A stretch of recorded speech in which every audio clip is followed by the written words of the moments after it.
The French revolution. French revolution जो है उसने पूरे यूरोप में नेशनलिज्म को एक तरीके से राइज किया। फ्रेंच रेवोल्यूशन 1789 में आया था और जितने भी फिलोसफर थे उनका जो आइडिया था वो पूरे यूरोप में स्प्रेड हो गया। फ्रेंच रेवोल्यूशन ने सबसे पहले जो चीज़ करी थी वो ये चीज़ करी थी, कॉमन आइडेंटिटी। जितने भी फ्रेंच के पीपल्स थे उनकी आइडेंटिटी को कॉमन बनाया।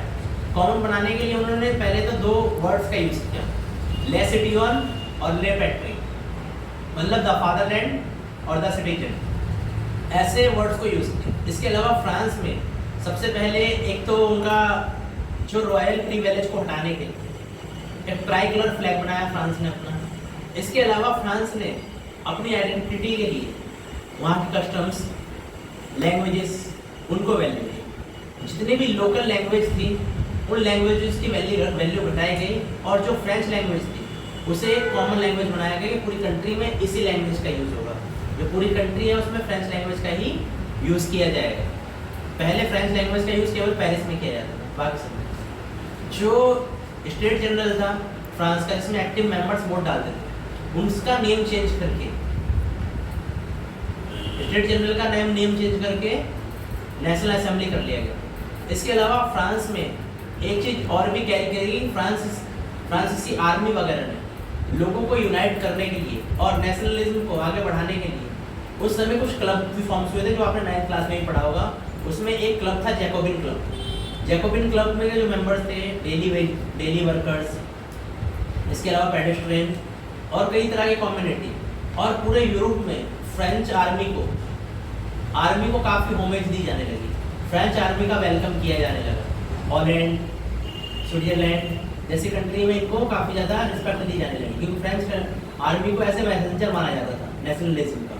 इसके अलावा जब 1804 में नेपोलियन बोनापार्ट जब किंग बना तो नेपोलियन बोनापार्ट ने काफ़ी ज़्यादा रिफॉर्म्स करे थे। उसने सबसे पहले सर्फडम हटा दिया। सर्फडम मतलब जितने भी फार्मर्स थे जो फ्री वर्कर्स नहीं थे उन्हें हटाया सबसे पहले उन्होंने। दूसरा नेपोलियन ने ये काम करा था कि मैनुअल ड्यूटी हटा दी। मैनुअल ड्यूटी मतलब जो सेकंड स्टेट है उनके मैनुअल पे जाकर फार्मर्स वगैरह काम करना चाहते थे, उसे हटा दिया।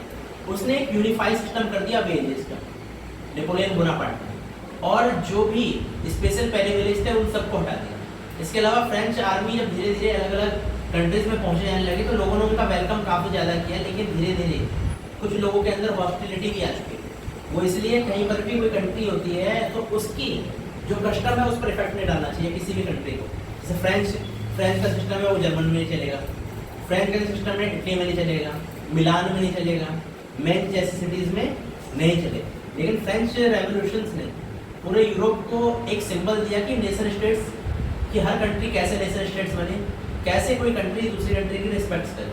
उन्होंने सबसे पहले एक सबसे बड़ा रिफॉर्म्स ये किया था कि हर जगह जो भी टैक्स एक जैसे टैक्स लेते हैं उन सब टैक्स को यूनिफाई कर दिया कि टैक्स एक ही होगा, एक ही टैक्स देना पड़ेगा। एक कॉमन करेंसी कर दी गई। पहले कॉमन करेंसी नहीं थी, पहले अलग अलग स्टेट्स में अलग अलग करेंसी चलती थी जिसमें मर्चेंट्स को फ्रीडम नहीं थी, मर्चेंट्स को ट्रेड करने में काफ़ी ज़्यादा प्रॉब्लम्स होती थी। लेकिन जब ये न्यू सिस्टम किया गया तो काफ़ी ज़्यादा लोगों को इसका बेनिफिट मिला।